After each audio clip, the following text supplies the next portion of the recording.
direction you were headed?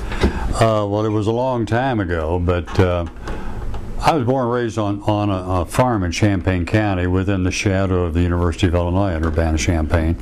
And when I got out of high school, I went to the U of I. I commuted the first year and still working with my dad on the farm, and that was problematic because I was out doing chores on the farm when I should have been studying. So the second year I lived on campus, even though it was only 15 miles away. But even at the end of that second year at the U of I wasn't happy. I wanted to get farther away from home. And I heard about Southern Illinois University and looked into the possibility of transferring down there, and I did. Transferred down there in the fall of 1960. There was an interesting aspect of higher education at that time in that it was in the days before the creation of the Illinois Board of Higher Education. So all the state universities in Illinois lobbied directly in the General Assembly. They didn't do it through the Board of Higher Education. And consequently, there was a lot of animosity among and between the various institutions. So when I transferred down there, SIU refused to accept essentially a year's worth of credit from the U of I. So I ended up having to go 3 more years after 2 years at the U of I in order to get my undergraduate degree. But in the process of transferring, I was trying to make a decision what I was going to do. I went from engineering to accounting to geology and business at the U of I and learned that it wasn't really what I was interested in, or didn't interest me really. But when I got to Carbondale, I was looking through the academic calendar, and I found that they had just put a radio station on the air in 1958, and students were actively involved in running the radio station. And just on a lark, I thought, well, that sounds like a real trip. I think I'll give it a try. So I signed up through the College of Communications and indicated that my major would be radio television. And once I got exposed to it, it's kind of like an infection you get in, and you know, it gets all through you and you can't get rid of it. And I found that I loved the work. I loved the people associated with the work. And of course, in those days, you're young and you got a bit of an ego, so you get kind of starstruck, you know, about, man, I'm on the radio, you know, people can hear me on the radio. And so that was the beginning. But I went through the academic program, got my degree then in 1963. And by that time I was working part-time at the local commercial station in Carbondale. They offered me a full-time job when I graduated. I worked there 2 years at WCIL. And in 1965 I came to Springfield. Carbondale was making $100 a week. That was good. And I came to Springfield in 1965 to become news director at WCVS, which is AM 1450 now in town, for $125 a week. Well, that was a big deal in those days, and it was worth making the move. So I came up here and started working over at WCVS in 1965 and stayed there for 7 years. And by that time I was really getting into the job of being a broadcast journalist, no longer necessarily struck by the fact that I was on the air and a job that was unique that put you out in the public like that. It became, in a lot of ways, a job like a lot of other jobs are. In '72, my work at WCVS was mostly on the local beat, covering the police beat, the fire beat, the sheriff's office, and the local courts. Even though I was in the state capitol, we didn't devote a whole lot of attention over at the State House. But in 1972, I was approached to become a part of a new organization to create a statewide news service for commercial radio stations called the Illinois News Network, INN. So I left WCVS and did that for 2 years, and I was working out of the State House covering the legislature and state government. And in those days you put your stories in the form of 50, 60-second wraps, spot news, on a big reel of tape, and then your client stations twice a day at 3:30 in the afternoon, at 5 in the morning, would call in and get a feed of the audio material that you had available to them, and they would download it, I guess, was in a sense what was going on, but it was transferred in real time over a dial-up circuit. They'd record it locally and then play that information back in their own local newscast. in 1974 early, I began to hear about Sangamon State, which was created in 1970. I began to hear about Sangamon State putting a non-commercial public radio station on the air. I started looking into it. I confirmed what I had heard and began an active campaign of lobbying for it, the job, put in an application and was hired, lucky enough to be hired. And I came here 35 years ago in October of '74.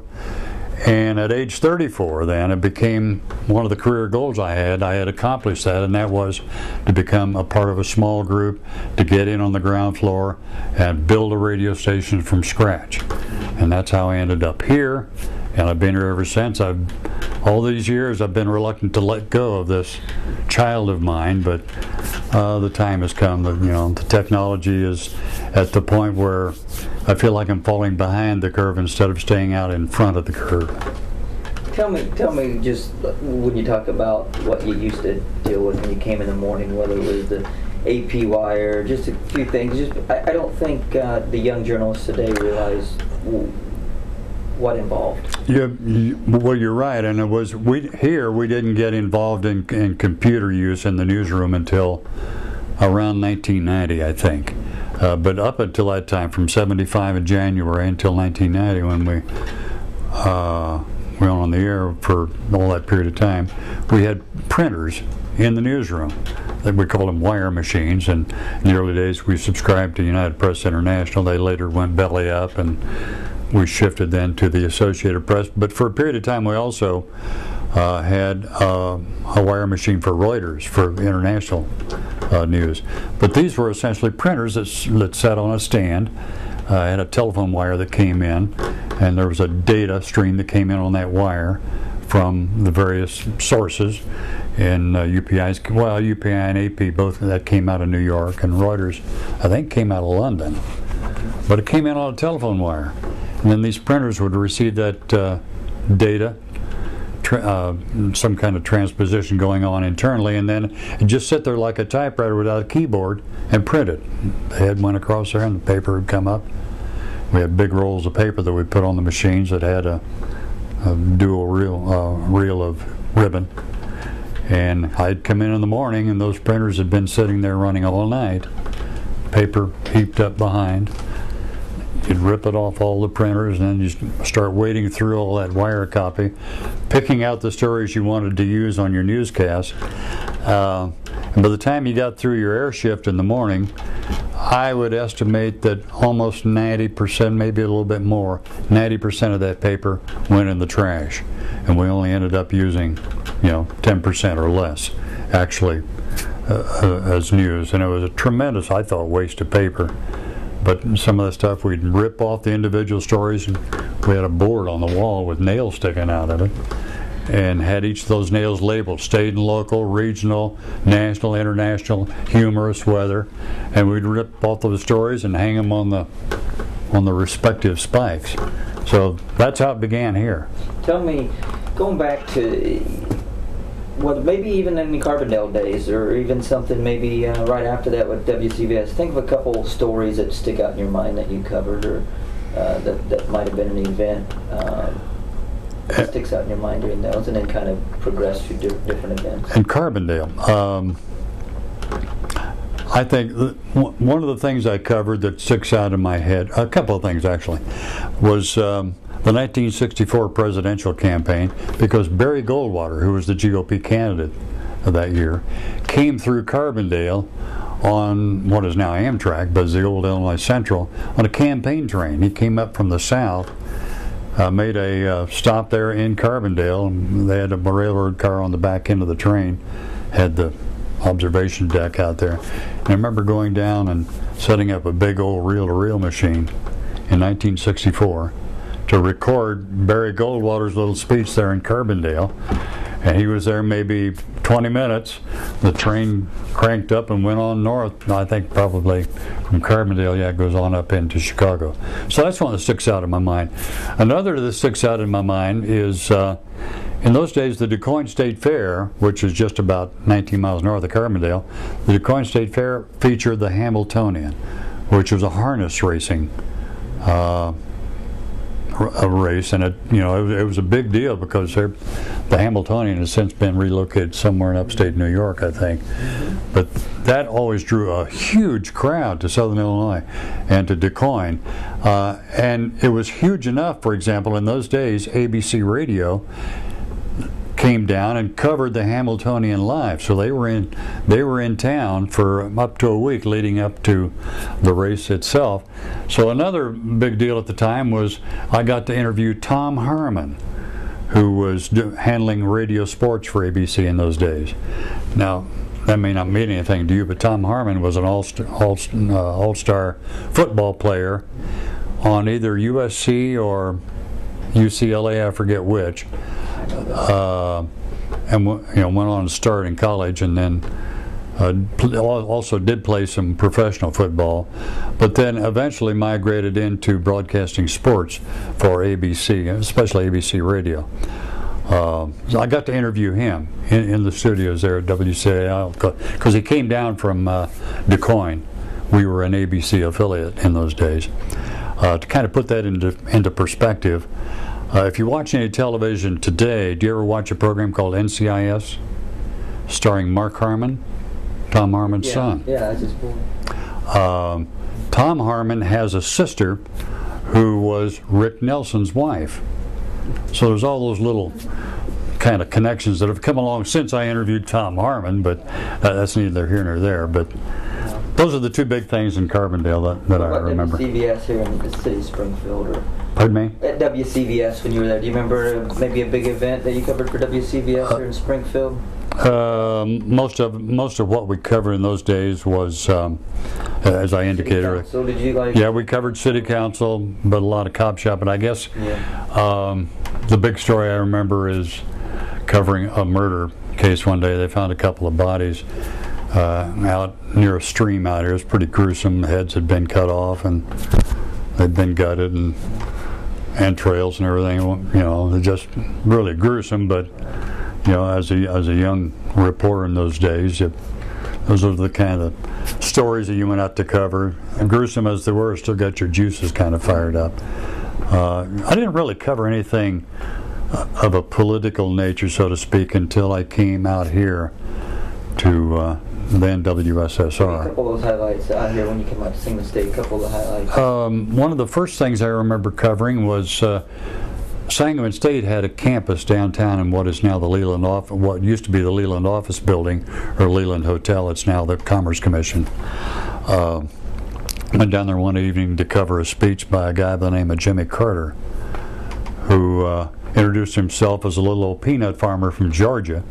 He was governor of Georgia at the time, but he was just beginning his campaign for president. That was in late '75, because we went on the air in January. So I remember going down there and covering that, and remembering then covering Carter after he got the Democratic nomination in 1976. One of the first campaign stops he made after the Democratic National Convention was here in Springfield. And I remember going down and we covered that speech live. There have been other, Jerry Ford came through town one time on the back of a train. I remember covering Richard Nixon signing a bill in the House of Representatives in the old State Capitol building. It was a bill that transferred all the area around the Lincoln home into the National Park Service. It was a 4-block area as a result of an act by Congress. And then Gerald Ford, when he was president, came back and was the keynote speaker at a dedication for a renovation at the Lincoln home. And then we've had President Bush, of course, came to town for the dedication of the Lincoln Library and Museum.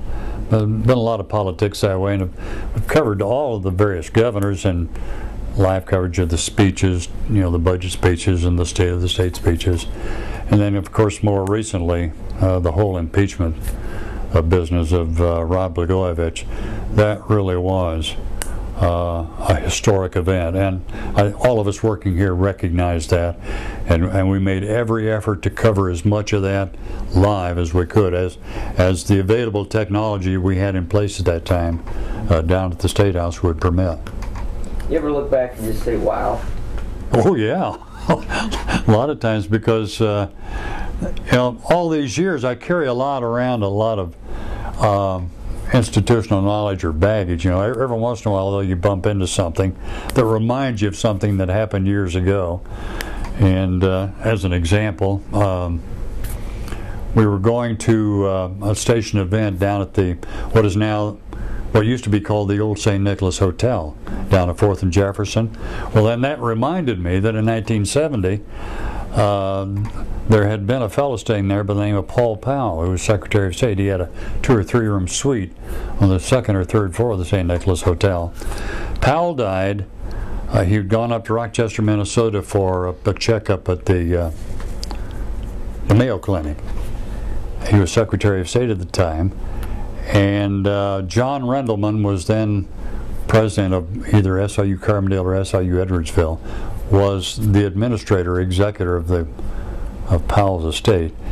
He went into Powell's suite there in the St. Nicholas Hotel to begin inventorying, and he discovered shoe boxes and shirt boxes full of cash, almost $1 million. Now, I don't know if you've heard that story or not about Paul Powell's shoebox fortune. I have heard. I didn't know the whole. Yeah.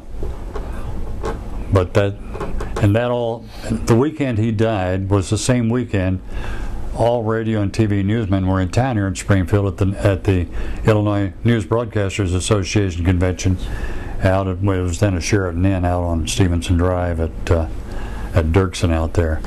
And here were all these staffers from Paul Powell in and out of the state capitol building in the middle of the night, removing stuff, doing all of that before there was any official notification to the governor that the Secretary of State had died.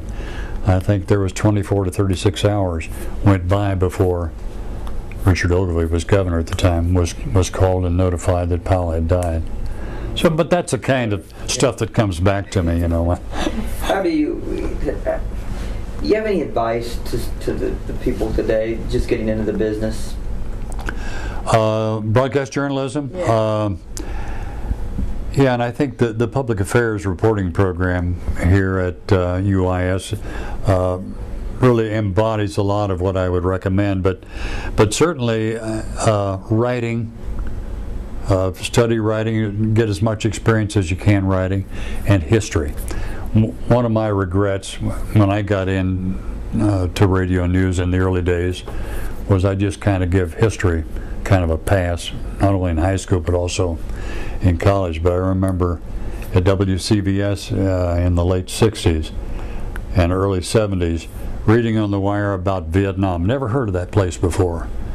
Reading about Vietnam and not being able to have any historical perspective about Vietnam and what SEATO was, SEATO, Southeast Asia Treaty Organization, and how, as a signatory of that treaty, that's really what kind of drew us into the whole conflict over there to begin with. But then it later became, as you well know, a hot political issue and led to Lyndon Johnson deciding not to take on another term as president after he succeeded John Kennedy, who of course was assassinated. But yeah, read your history, learn your history, take as much writing instruction and coursework as you can, and read a lot.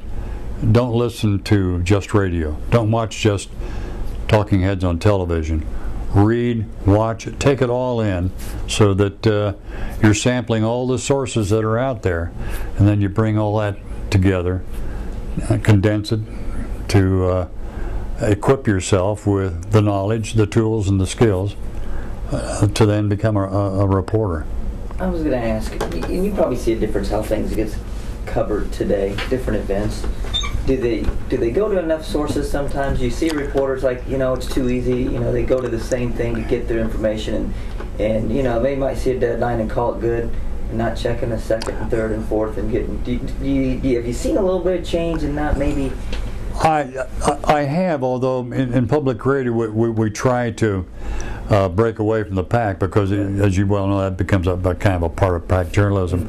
But there's no getting around the fact that the pressure from deadlines kind of forces you into that. And it's even worse today when you got this 24/7 cable news cycle that's just, and you got, what, 1, 2, 3 channels now, Fox and CNN and MSNBC, cranking that out, and they go on ad nauseum about the simplest and the littlest of things. But I think in the crush to gather information for that, a lot gets lost in the journalistic integrity of gathering all sides of an issue, studying it, and then presenting it. Trying to boil it down is, it's part of the job of being a reporter, to boil it down and then present it as best you can in a balanced way. But yeah, it's awfully easy, and young reporters sometimes get caught up in it, pushed into it. I think they get the proper instruction, the proper admonition in school, in the coursework that they take, to avoid that. But it happens. It happens. Well, you got about, a little over a month to go here. You want to summarize your time? You want to, and tell me what you were going to do on your last day. How are you going to do anything? You're just going to sign off and kind of... Actually, my last day at the station is going to be September 30, which is the middle of a week. But my last morning on the air here is going to be Friday the 25th. So Monday, Tuesday, and Wednesday of that week are going to probably be spent. You look around here, this office has got a lot of personal things in here. I'm going to be boxing up a lot of that stuff, and there's some bureaucratic things I got to take care of. The university has a whole exit interview process you got to go through, and then I got to turn in keys. And if you don't, I can't imagine the record that's over there in 35 years. Because every time I've had to get a new key, I've had to go over there and sign for it, and I don't know if they keep those records all that time or not. But I'm told that if you don't have the keys to match up with what they have on file over there, it can be a bit of a problem for you, because they have to sign off on it over there to release the money for your paycheck. In case you didn't know that. They might want to start checking under some of those early years. Huh? So that's pretty much what I'll do those last 2 or 3 days. And I know in late September the station is planning, the university I think really is planning a reception for me in the afternoon over at the PAC restaurant. Mm-hmm. So I'm kind of looking forward to that. It wasn't really an easy decision to make. Since the first year I've been back and forth on it, but I'm kind of anal sometimes about numbers, and so I recognize that coming up October 1st would be my 35th anniversary. Mm-hmm. And I like the sound of that better than the 36th or 37th, so I decided to go ahead and do it. So you're ready to go. What are you going to do? Well, I don't have any plans to do anything, but my wife is active in, I've got a son who's a senior in Springfield High School this year, and he's in the band. So she's president of the Band Boosters Club.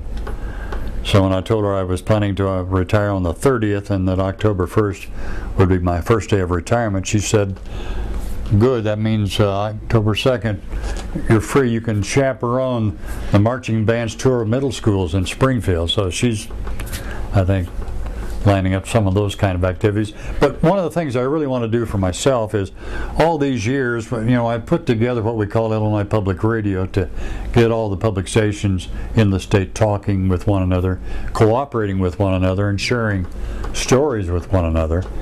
I always wanted to, and with 1 or 2 exceptions, I never was able to get out and visit those stations. I want to do that now. I want to go to Carbondale and see WSIU's operation. I want to go to Edwardsville. I want to go over to Macomb and see Western's operation.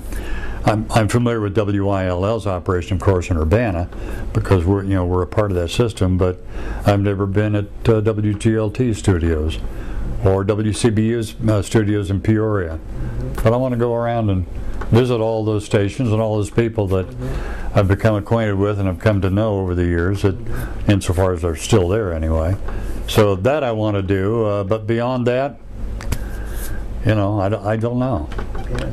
Well, one of my, I don't call it a hobby, but one of the things that interests me quite a bit is aviation. I particularly what I call warbirds, World War II aircraft that have been antiques that have been restored and flying. So I like to go to air shows where those are featured. So, and you know, Air Rendezvous, when it was a big thing in Springfield, was that was a huge attraction for me, and I always made a point of being out there. So I might investigate what there is there. You'll find things to do. I'm sure. Others who have retired told me that they found plenty to do, and that it was pointless to try and plan anything because you would be overwhelmed.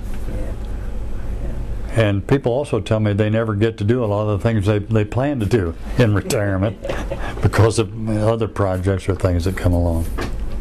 Well, I don't have anything else unless you want to say something else. No, if you want to say something, you know, to the campus or anybody else, because we're going to put some stuff on the web. And well, you know, working at the university and in the university environment with young students, I think really, in a lot of ways, has kept me young because, believe it or not, and I think my kids from time to time kind of marvel at how the old man seems tuned in to a lot of the things that they're tuned in, but I attribute that directly to being around the students who, you know, work at the station, some of course in the newsroom, and particularly those that we host through the Public Affairs Reporting Program from UIS. And in 35 years of doing that, we've always had at least one intern. And there have been a handful of years, really, that we've had two of those PAR interns intern out of our State House Bureau and are able to live that experience, that full-time hands-on experience of covering state government, the legislature, and politics. So I've kind of thrived on that. It's kind of like food for the soul, you know. Yep. So when you sign off on the 25th, we won't hear Rich Bradley on the radio ever again? Well, I wouldn't say that. As you well know, the station's in transition right now. We're monitoring, got a lot of new digital stuff come in, but I expect I'll be back out here from time to time to take a look at that, take it with it. And I think I've already talked with Bill. He's thinking about some things they want to do around the holidays, maybe, and have me come in and voice those, you know. Here's what was going on at WUIS or WSSR 15 years ago at this time. You know, those kind of things. And I'm happy to do that. I'm sure they'll find things for me to do. Very good. Well, thanks, Rich. We appreciate it. All right.